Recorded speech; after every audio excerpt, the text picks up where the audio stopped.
Hello दोस्तों, स्वागत है आप लोगों का हमारे ऑनलाइन क्लासेस में। कैसे हैं दोस्तों? उम्मीद करते हैं आप सब लोग सही होंगे। दोस्तों, हम लोगों ने लास्ट टाइम पे जो है अकाउंट क्लर्क का जो हमारा पेपर हुआ था उसके हमने क्वेश्चंस डिस्कस किए थे। आज हम लोग उससे आगे की सीरीज़ और ये हमारा जो है 4th पार्ट है। और आप लोगों ने अगर ये 3rd पार्ट नहीं देखे हैं तो आप लोग हमारे चैनल की प्लेलिस्ट में जाके आप लोग प्रीवियस ईयर पेपर में देख सकते हैं। चलिए तो स्टार्ट करते हैं। आज का जो पहला क्वेश्चन है वह आप लोगों के सामने यहाँ पे बोला गया है कि calculate of the closing capital, यानी जो आप लोग की क्लोजिंग अंतिम रहती है उसको हमें बताना है। और यहाँ पे दिया गया है कि ओपनिंग जो आप लोगों का कैपिटल है वो है 50,000 की, यानी ओपनिंग कैपिटल आप लोगों की 50,000 की है। और अगर हम लोग बात करें प्रॉफिट फॉर द ईयर, यानी जो प्रॉफिट हो रखा है पूरे साल में वो हो रखा है आप लोगों का 10,000 का। और उसमें बोला गया है कि ड्राइंग ड्यूरिंग द ईयर, यानी 20,000 रुपये का ड्राइंग कर रखी है पूरे साल के दौरान पे। तो अगर हम देखें तो यहाँ पर को हम इसे ऐड कर देंगे और जो हमने ड्राइंग करी होगी तो उसे हम लोग लेस करेंगे और जो फाइनली हमारे पास जो बचेगा तो हम लोग देखेंगे 60 और ये आ जाएगा आप लोगों का 40,000, ये आ जाएगा आप लोगों का 40,000। तो आप लोग देख सकते हैं दोस्तों, यहाँ पर को ओवरऑल हमें जो है परचेस तो दे नहीं रखा था। तो जनरली सीधी सी बात थी कि हमारे पास ओपनिंग बैलेंस ऑलरेडी दे रखा है। ओपनिंग हमारे पास 50,000 था और अगर हम बात करें प्रॉफिट हमें 10,000 का हुआ तो 60,000 हो गया ओवर टोटल। और इसके साथ ही 20,000 रुपये की हमने ड्राइंग कर रखी है, यानी पैसा निकाल रखा है। तो अब हमारे पास बचा होना चाहिए कितना? 40,000। तो राइट आंसर इसका क्या हो जाएगा? ऑप्शन नंबर ए, यानी कोई ज़्यादा कैलकुलेशन नहीं थी यहाँ पे। अगर कोई एनालिसिस करने के लिए भी नहीं था तो फाइनली सीधे पूछा गया था कि क्लोजिंग बैलेंस कितना बचेगा और कोई इन्फॉर्मेशन है नहीं तो और चीज़ें इसमें निकालने की ज़रूरत नहीं है। जैसे कि यहाँ पे परचेस पूछता तो परचेस पूछता तो यहाँ पे को अभी प्रॉफिट के साथ और क्लोजिंग बैलेंस दिया होता। अगर परचेस पूछता तो क्लोजिंग बैलेंस पहले दिया होता। अब यहाँ पे बोल देता कि क्लोजिंग बैलेंस कुछ और देता, 40,000 नहीं 60,000 देता। तो यहाँ पे परचेस पूछ लेता, परचेस आप लोगों का ऑटोमेटिकली बैलेंस ही करके 20,000 आ जाता। चलिए तो हम लोग देख लेते हैं अगले क्वेश्चन को। अगला क्वेश्चन है आप लोगों के सामने, यहाँ पे बोला गया है which show the correct flow in context to information system, यानी इंफॉर्मेशन सिस्टम में हमारी सूचना प्रणाली के माध्यम से जो सही प्रवाह जो होता है वो दिखाता है, यानी एक सही प्रवाह बताना है। एक अगर हम सिस्टम से देखें किसके अकॉर्डिंग इंफॉर्मेशन सिस्टम के अकॉर्डिंग, तो यानी सबसे पहले कौन सा पॉइंट आएगा फिर कौन सा पॉइंट आएगा ये हमें बताना है। पहला ऑप्शन है इसमें डेटा इन्फॉर्मेशन, डेटा है, इन्फॉर्मेशन है, कम्युनिकेशन है, डिसीजन है। फिर आप लोग देख सकते हैं कम्युनिकेशन फिर डेटा। तो ऐसे ही रीअरेंज करना है और अरेंज करना है इसको, कौन सा सही अरेंजमेंट है इसमें ये बताना है। तो दोस्तों जनरली आप लोग देखेंगे कि सबसे पहले हमारे पास जब डेटा होगा तब उसके बाद हमें इन्फॉर्मेशन मिलेगी, यानी किसी भी इन्फॉर्मेशन के लिए हमारे पास डेटा होना चाहिए। तो इन्फॉर्मेशन का रिलेशन किससे होता है? डेटा से। और जैसे ही इन्फॉर्मेशन मिलेगी उसके बाद ही हम लोग कम्युनिकेशन कर सकते हैं। जब तक हमारे पास इन्फॉर्मेशन नहीं होगी कम्युनिकेशन नहीं होगा। तो यानी इंटर रिलेट है, आप लोग देख सकते हैं। और जैसे ही हम लोग कम्युनिकेट करेंगे फिर फाइनली हम लोग डिसीजन लेंगे। तो ये आप लोग का डिसीजन लास्ट में रहेगा, डेटा सबसे फर्स्ट में रहेगा, क्योंकि डेटा ही एक बेस होता है सभी चीज़ों का। तो आप लोग याद रखेंगे। तो इसका राइट आंसर क्या हो जाएगा? ऑप्शन नंबर ए हो जाएगा। चलिए अगले क्वेश्चन को देख लेते हैं। ये बाकी सारे क्वेश्चन हम लोग पिछली बार कर चुके हैं, इससे पहले वाले आप लोग देख सकते हैं। चलिए आप लोग देखेंगे यहाँ पे if cost of plant and machinery is 1 lakh and depreciation is to be charge 10%, the closing balance of plant and machinery will be. यानी दोस्तों यहाँ पे बोला गया है जो मशीनरी है वो आप लोगों की कितने की है? वो आप लोगों की 1 लाख की है। अब यहाँ पे बोला गया है कि डेप्रिसिएशन काटना है कितना? 10% का। तो जैसे ही 10% का डेप्रिसिएशन हम लोग लगाएंगे तो कितना आ जाएगा? 1 लाख का आप लोगों का 10 के आ जाएगा। ठीक हो गया? 10,000 रुपये आ जाएगा। तो यहाँ पे बोला गया है कि क्लोजिंग बैलेंस कितना बचेगा। तो आप लोग देखेंगे इस ओवरऑल में कि 1 लाख रुपये की मशीनरी है, उस पर 10% का अगर हम लोग डेप लगाते हैं तो डेप अगर हमारा 10% का आया तो हमारा 10,000 हमारा कम हो जाएगा। यानी 1 लाख में से अगर हम लोग जो है 10,000 का अगर लेस करेंगे तो हमारे पास कितना बच जाएगा?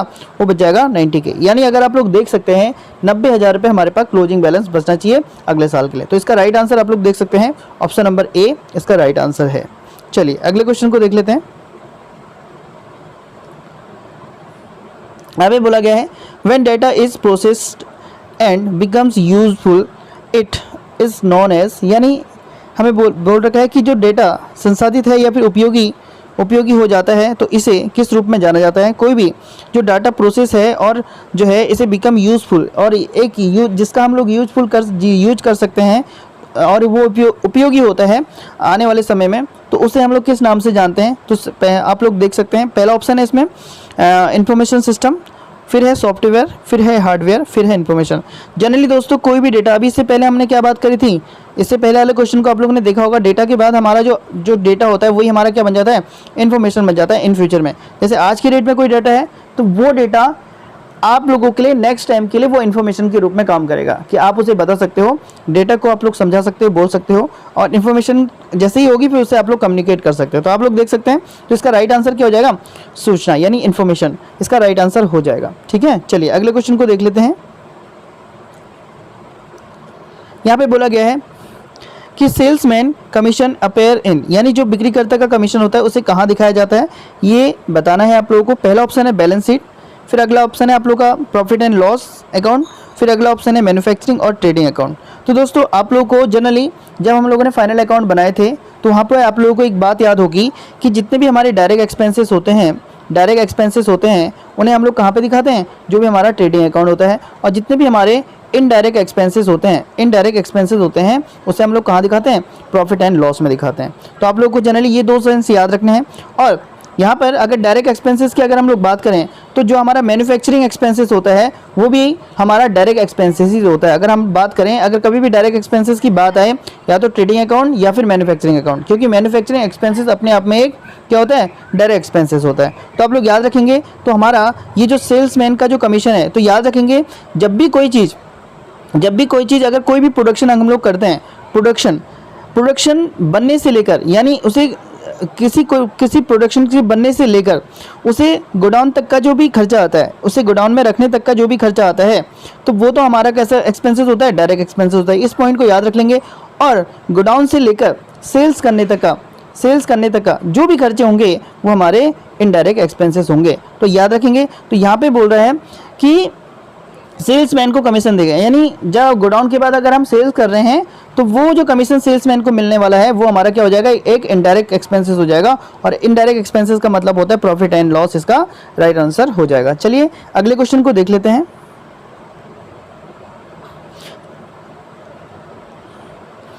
तो अगला क्वेश्चन है आप लोगों के सामने,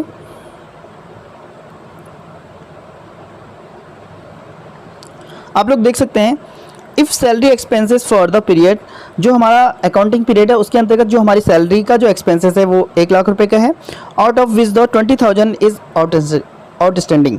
तो यानी अगर हम बात करें जो फाइनेंशियल ईयर है हमारा, वहाँ पर फाइनेंशियल ईयर में हमारे जो एक्सपेंसेस है वो कितने का? 1 लाख का है।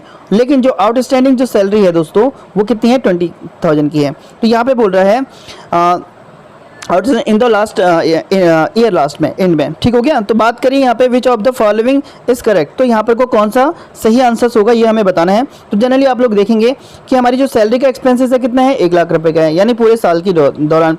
और उसमें आउटस्टैंडिंग सैलरी कितनी है?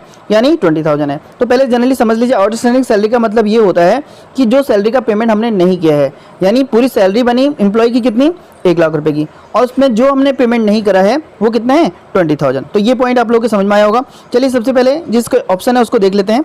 ऑप्शन में यहाँ पे बोला गया है पहला पॉइंट कि सैलरी एक्सपेंसेस जो होगा वो जाएगा प्रॉफिट एंड लॉस में 120,000, और एंड आउटस्टैंडिंग सैलरी में जो इन बैलेंस शीट में 20,000। तो दोस्तों जो सैलरी एक्सपेंसेस होगा वो तो हमारा प्रॉफिट एंड लॉस में जाएगा, ये तो सही है। लेकिन यहाँ पे 120,000 करा है, क्या ये सही है? नहीं, क्योंकि याद रखेंगे आप लोग, जो सैलरी बनेगी ना हमारी, जो पूरे साल की सैलरी बनी है वो कितनी बनी है?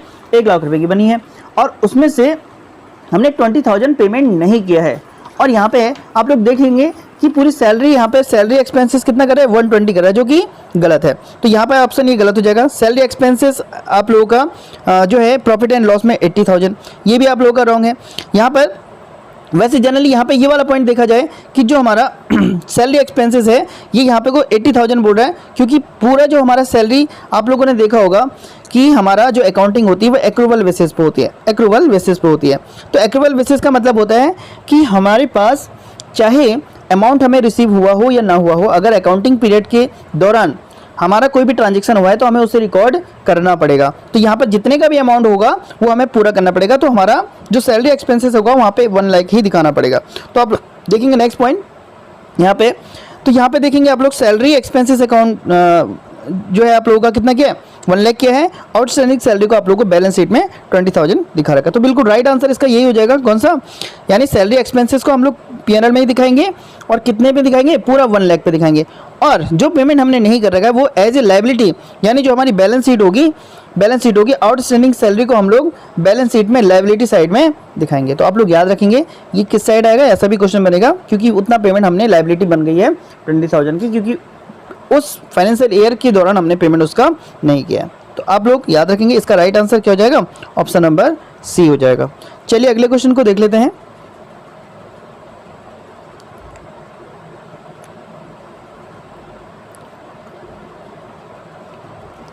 दोस्तों यहाँ पे बोला है डैश, यानी means listing the head of account to which various transaction are debited and credited and finally reflected in the trial balance. दोस्तों यहाँ पे बोला गया है कि इसका अर्थ ये होता है कि उन खातों का शीर्ष पूंजी को सूचीबद्ध किया जाए, यानी लिस्टेड किया जाए उनके अकाउंट के हेड को, और जिसमें कई प्रकार के लेन देन हो, जिसमें आप लोगों के डेबिट और क्रेडिट दोनों किए जाते हो, और अंत में उसे परीक्षित कर लेते हैं, यानी आप लोगों का ट्रायल बैलेंस में डाल देते हैं। तो थोड़ा सा हिंदी की लैंग्वेज काफ़ी टफ आई थी, आप लोग देख सकते हैं यहाँ पे। तो दोस्तों यहाँ पे बोला गया है जितने भी हमारे अकाउंट्स हेड हैं उनको जनरली एक लिस्टेड किया जाता है, किसमें, थोड़ा सा आप लोग कन्फ्यूज हुए होंगे, क्योंकि आप लोगों को पता है जैसे ही हमारे लेजर बनते हैं, जैसे हमारे लेजर अकाउंट बनते हैं, लेजर के बाद आप लोगों ने देखा होगा कई प्रकार के लेजर होंगे, और इन लेजरों को समराइज किया जाता है कहाँ पे को, हमारा जो होता है ट्रायल बैलेंस। अब ये बोल रहा है कि इन लेजरों को जो है हम लोग कहाँ दिखा रहे हैं, ट्रायल बैलेंस में। तो हेड ऑफ जो हमारी लिस्ट ऑफ जो अकाउंटों की सूची आती है, या फिर लिस्ट ऑफ हेड अकाउंट्स की आती है, वो हम लोग कहाँ दिखाते हैं, वो तो हम लोग ट्रायल बैलेंस में दिखाते हैं। लेकिन जब ट्रायल बैलेंस ऑलरेडी यहाँ पे बोल रहा है, यहाँ पे आप लोगों का ट्रायल बैलेंस ऑलरेडी दे रखा है इसमें, तो जनरली यहाँ पे क्या आंसर होने वाला है। तो दोस्तों याद रखेंगे ये एक बहुत ही महत्वपूर्ण पॉइंट है, हो सकता है आप लोगों से नेक्स्ट क्लास में भी ऐसा क्वेश्चन बन सके। तो आप लोग याद रखेंगे पहला ऑप्शन है इसमें जनरेशन ऑफ क्या आप लोगों का रिपोर्ट्स, फिर है चार्ट ऑफ अकाउंट, फिर है ग्रुपिंग ऑफ अकाउंट, और फिर है सिलेक्शन एप्रोप्रिएट अकाउंटिंग सॉफ्टवेयर। दोस्तों याद रखेंगे यहाँ पे जो इसका राइट आंसर हो जाएगा वो हो जाएगा चार्ट ऑफ अकाउंट। दोस्तों जो चार्ट ऑफ अकाउंट होता है और जो हमारा ट्रायल बैलेंस होता है, इसमें बस फ़र्क एक ही है, अगर सिर्फ लिस्टिंग करनी हो तो उसे हम लोग चार्ट ऑफ अकाउंटिंग में करते हैं, और अगर हमें बैलेंसिंग भी करनी हो लिस्ट के साथ, लिस्ट प्लस लिस्टिंग के साथ हमें लिस्ट प्लस हमें क्या बैलेंसिंग, अगर लिस्ट और के साथ हमें बैलेंसिंग करनी है तो वो तो हम कहाँ दिखाएंगे, ट्रायल बैलेंस में। और सिर्फ अगर हमें लिस्टिंग करनी है, सिर्फ हमें लिस्टिंग बनाए कौन कौन से अकाउंट है, कौन कौन से लेजर हैं हमारे अकाउंट, लेजर मतलब अकाउंट, कौन कौन से हमारे अकाउंट हैं, तो वहाँ पर को हम लोग किस में दिखाएंगे, उसे चार्ट ऑफ अकाउंट में दिखाएंगे। तो आप लोग याद रखेंगे यहाँ पे इसका right answer option number B हो जाएगा। चलिए अगले क्वेश्चन को देख लेते हैं। अगला क्वेश्चन है आप लोग के सामने, यहाँ पे बोला गया है dash is a limitation of account form incomplete record, यानी जो अपूर्ण खाते की एक सीमा, मतलब किस प्रकार की सीमा है ये हमें बताना है। पहला ऑप्शन है लेस एक्सपेंसेस, फिर है कंपैरेटिव स्टडी डिफिकल्ट, फिर है आप लोगों का no need for expense knowledge, और सिंपल मेथड।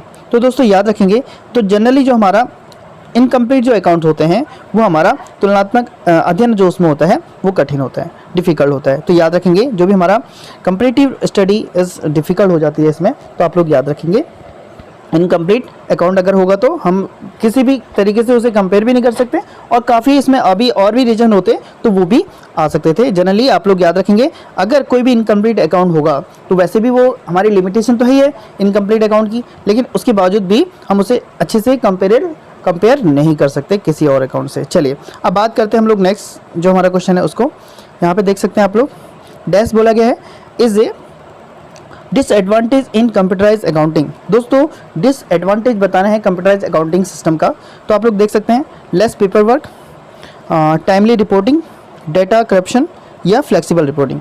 दोस्तों सबसे पहला ऑप्शन है इसमें लेस पेपर वर्क। दोस्तों ये हमारा डिसएडवांटेज नहीं, ये हमारा एडवांटेज है, सबसे पहला पॉइंट। फिर हमारा टाइमली रिपोर्टिंग हो रही है, ये भी हमारा क्या है, एडवांटेज है, आप लोग देख सकते हैं।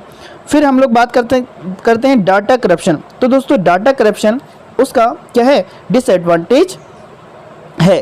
तो आप लोग याद रखेंगे जो हमारा डाटा करप्शन होता है वो इसी हमारा जो है, अगर हम कंप्यूटराइज अकाउंटिंग करते हैं तो डाटा करप्शन हो सकता है, क्योंकि वो इजीली जो है सॉफ्टवेयर के माध्यम से ये डाटा करप्शन होने के चांसेस होते हैं इसमें। ये एक डिसएडवांटेज होता है हमारा किसका, ये हमारा कंप्यूटराइज अकाउंटिंग का। अब फ्लेक्सिबल रिपोर्ट इसका ये क्या है, ये इसका एडवांटेज है। फ्लेक्सिबल रिपोर्ट का मतलब क्या, यानी रिपोर्टिंग में हम लोग जनरली अगर कोई करेक्शन करना हो तो हम उससे रिपोर्टिंग में हम लोग जनरली उसमें करेक्शन कर सकते हैं। तो ये था इसका, आप लोगों को समझ में आ गया होगा। तो इसका राइट आंसर क्या हो जाएगा, ऑप्शन नंबर सी हो जाएगा। तो चलिए अगले क्वेश्चन को देख लेते हैं। अगला क्वेश्चन है आप लोगों के सामने, लोन रेजेस यानी लिया गया ऋण होता है, क्या होता है, capital receipt, payment receipt, advance receipt या फिर रेवेन्यू रिसिप्ट। दोस्तों जैसे कि आप लोगों को पता है हमारे जो भी एक्सपेंसेस होते हैं वो रेवेन्यू नेचर के होते हैं, और जो भी हमारे एक्सपेंसेस हमारे होते हैं और जो भी हमारे रेवेन्यू होते हैं वो दो नेचर के होते हैं, कैपिटल और रेवेन्यू, जो हमारा कैपिटल नेचर के और रेवेन्यू नेचर के। तो यहाँ पर को जनरली जैसे ही लोन का वर्ड आ जाता है, अगर यहाँ पे लोन के साथ शॉर्ट टर्म लोन लिखा होता, जहाँ पर शॉर्ट टर्म लोन लिखा होता तो ये डेफिनेशन चेंज हो जाती। अगर सिर्फ लोन लिखा हो तो आप लोग याद रखेंगे इसे हम लोग कैपिटल रिसिप्ट मानेंगे, इसे हम लोग कैपिटल रिसिप्ट मानेंगे। अगर यहाँ पे शॉर्ट टर्म लोन होता तो ये क्या हो जाता, ये हमारा जो है कैपिटल रिसिप्ट ना होकर रेवेन्यू रिसिप्ट के रूप में आ जाता। तो इसका राइट आंसर क्या हो जाएगा, ऑप्शन नंबर ए हो जाएगा। तो दोस्तों तो आज हम लोग इन्हीं 10 क्वेश्चनों को डिस्कस करते हैं, और इससे पहले भी हम लोगों ने जो है 3 पार्ट इसके अपलोड कर चुके हैं, ये चौथा पार्ट है। अगर आप लोगों ने वो पार्ट नहीं देखा है तो आप लोग जो है उन्हें देख सकते हैं अच्छे से, और वो हमारी प्लेलिस्ट में मिल जाएंगे। बाकी दोस्तों हमारे चैनल पे आप लोगों को इससे कई हमारे जो है अकाउंट से रिलेटेड जितने भी बेसिक एमसीक्यूज़ हैं हमारे प्लेलिस्ट में जाके आप लोग अकाउंटेंसी वाले प्लेलिस्ट में जाके आप लोग देख सकते हैं वहाँ पे। साथ ही दोस्तों अगर आपने हमारा चैनल अभी तक सब्सक्राइब नहीं किया है तो आप लोग चैनल सब्सक्राइब जरूर कीजिएगा, और बेल आइकन को भी जरूर प्रेस कीजिएगा ताकि आपको आने वाले जो भी नोटिफिकेशन होंगे, जो भी वीडियो होंगी, उनके नोटिफिकेशन टाइम से मिल जाए। चलिए दोस्तों फिर मिलते हैं अगली महत्वपूर्ण क्लास के साथ। धन्यवाद।